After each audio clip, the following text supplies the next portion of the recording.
Let's bring in our Eamon Javers for more analysis. Eamon, thought the president did try to address some of the criticism that is coming from all angles about the decision to pull out and about the exit strategy, while also promising to continue to evacuate Afghans, Americans, and our allies. What did you make of it? Sure. Yeah, Sarah, he said, in fact, that he knows he's going to be criticized for this decision, but he stands foursquare behind it, says he is the president of the United States, and the buck stops with him. Still, you can't let go of the fact here, Sarah, that what we've seen unfold in Afghanistan, the collapse of the Afghan government that the United States had supported for 20 years, the collapse of the military that the United States had trained and armed and financed for 20 years, that's been a disaster for so many thousands of innocent Afghans. It's been politically a disaster.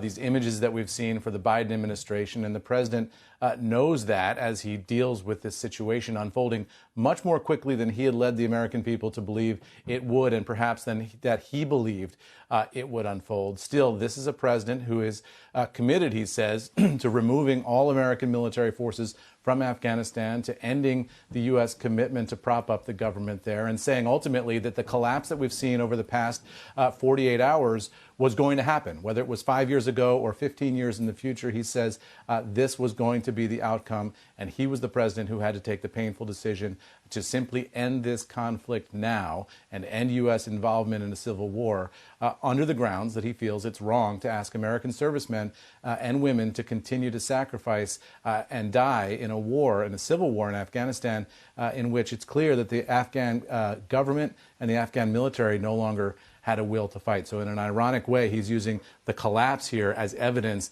that the pullout that preceded it is, in fact, necessary, Sarah.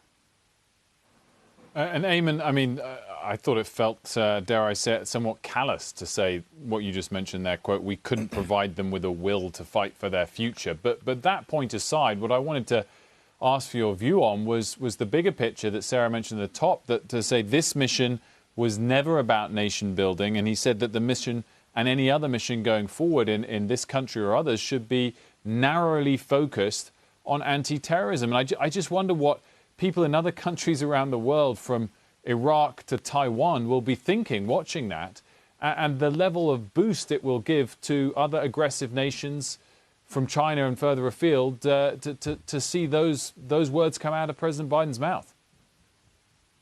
Sure.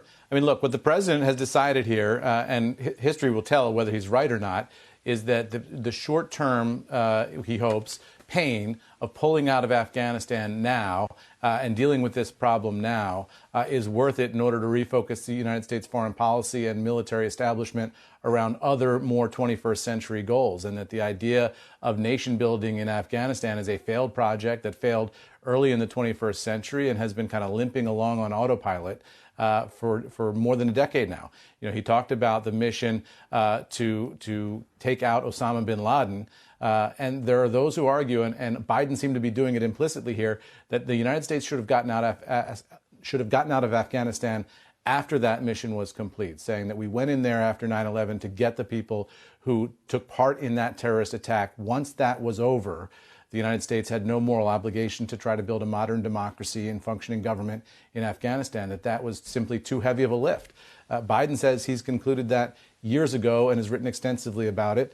And he's saying that right now the U.S. foreign policy needs to be oriented around two strategic opponents of the United States, Russia and China, and we need to pull resources out of Afghanistan in order to focus and do that, and in order not to continue to ask U.S. military members to fight and die in a conflict that, as he says, the Afghan government and the Afghan military clearly over the past 48 hours were no longer willing to fight and die in.